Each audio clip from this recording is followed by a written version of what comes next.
আপনাদের আজকে একটা দেশি উপায়। অ্যাকচুয়ালি আমি এখন মরুভূমির মধ্যে রয়েছি। এখানের যে থালা বাসন কীভাবে সাফ করা হয়, যেহেতু মারোয়াড়ি লোকেরা প্রচণ্ড পরিমাণে তেল, ঘি বিশেষ করে ইউজ করে, আর এই যে বর্তনে লেগেও রয়েছে। আর এটা সাফ করার জন্য আপনার সাবান টাবানের দরকার নেই, তার থেকেও ভালো পরিষ্কার হবে এই যে বালি। আর এই বালি দিয়ে এরা সবাই সাফ করে এরকম। পরে অবশ্য জল দিয়ে একটু ধুয়ে নেয়।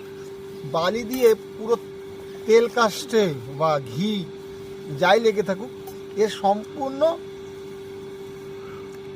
সম্পূর্ণ হয়ে যাবে আর কি, বেরিয়ে যাবে। পরে একটু জল দিয়ে ধুয়ে নিলে হবে। এটা দেশি উপায়, কিংবা পুরনো জামানা থেকে চলে আসছে। আপনি কি কখনো এটার সম্মুখীন হয়েছেন? যদিও আমার বাড়িতে মা বৌদি, এর আগে দিদিদের দেখেছি যে এইগুলো ছাই দিয়ে পরিষ্কার করতে, কিন্তু এখানে সম্পূর্ণ আলাদা ব্যাপার। জল একটুখানি ভিজিয়ে নিয়ে এই যে ঘষা দিলেই, আপনাকে দেখাচ্ছি, একেবারে চকচকে থাকবে। ও আরেকটা বিষয়, এর পেছনে যে কালি পড়ে, কালিটাও কিন্তু এই দিয়ে ঘষা দিলে পুরো চকচকে হয়ে যায়। এই যে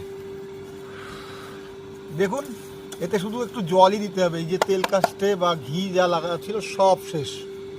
আপনি কি আগে কখনো দেখেছেন? দেখলে অবশ্যই কমেন্ট করেন। যদি না দেখে থাকেন তাহলে অবশ্যই কমেন্ট করেন, লাইক কমেন্ট শেয়ার করুন, আর সঙ্গে থাকুন। আপনাদের দেখাবো এই ধরনের ভিডিও, এই ধরনের জায়গায় নিয়ে গিয়ে আপনাদের জানাবো সেখানে কী কী হয়। ধন্যবাদ।